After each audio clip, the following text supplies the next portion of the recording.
Cinema ചിത്രീകരണത്തിനിടെ മോശം അനുഭവമുണ്ടായെന്ന് നടി സോണിയ മൽഹാർ.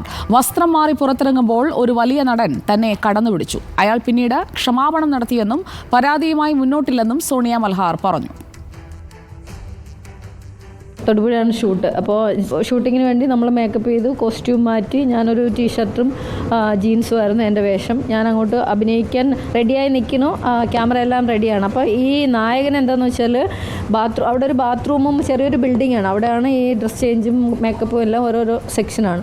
നമ്മൾ അങ്ങോട്ട് ചെറുതായിട്ടൊരു വഴിയാണ്, അങ്ങോട്ട് പോയി ടോയ്ലറ്റിൽ പോയിട്ട് ഞാൻ തിരിച്ച് ഇങ്ങോട്ട് വരുമ്പോൾ ബേക്കിൽ കൂടെ വന്നിട്ട് ഹഗ് ചെയ്യാറുണ്ട്. സത്യത്തിൽ നമ്മളൊരു ഇൻഡസ്ട്രിയിൽ പോയിട്ട് ആദ്യമായിട്ടാണ്. അപ്പോൾ അതിന് മുന്നേ അങ്ങനത്തെ ഒരു അനുഭവം ഉണ്ടായിട്ടില്ല. അവിടെ ചെന്നപ്പോൾ ഇങ്ങനെ നമ്മൾ ഒരു വലിയ നടനാണ്. അപ്പോൾ നമ്മളിങ്ങനെ പെട്ടെന്ന് കയറി പിടിക്കുമ്പോൾ നമ്മൾ ഒന്ന് മനുഷ്യനാണ്, പേടിച്ചു പോകും. ഞാൻ പേടിച്ചു, ഭയന്നു, കരഞ്ഞു. പിന്നെ ഇങ്ങനെ വിത്തൗട്ട് പെർമിഷൻ ചെയ്യാനുള്ളൊരു ഇത് ചോദിച്ചപ്പോൾ ആ ഒരു സമയത്ത് ആ ഒരു ഡ്രസ്സിൻ്റെ ഇതൊക്കെയാണ് പറഞ്ഞത്.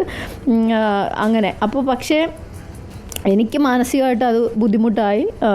പക്ഷേ അത് അപ്പം തന്നെ സോറി പറഞ്ഞു. പിന്നെ ലൊക്കേഷനിൽ നിന്ന് 4 ദിവസം ഷൂട്ടുണ്ടായിരുന്നു. ഒരു തവണ പോലും എന്നോട് മോശമായിട്ട് അദ്ദേഹം പെരുമാറിയിട്ടില്ല. പക്ഷേ എന്നെ നമ്പർ എടുത്തിട്ട് ഞാൻ ഇന്ന ആളാണെന്ന് പറഞ്ഞ് ഞാൻ വീട്ടിൽ വന്ന സമയത്ത് എന്നെ വിളിച്ചു, മാപ്പ് പറഞ്ഞു.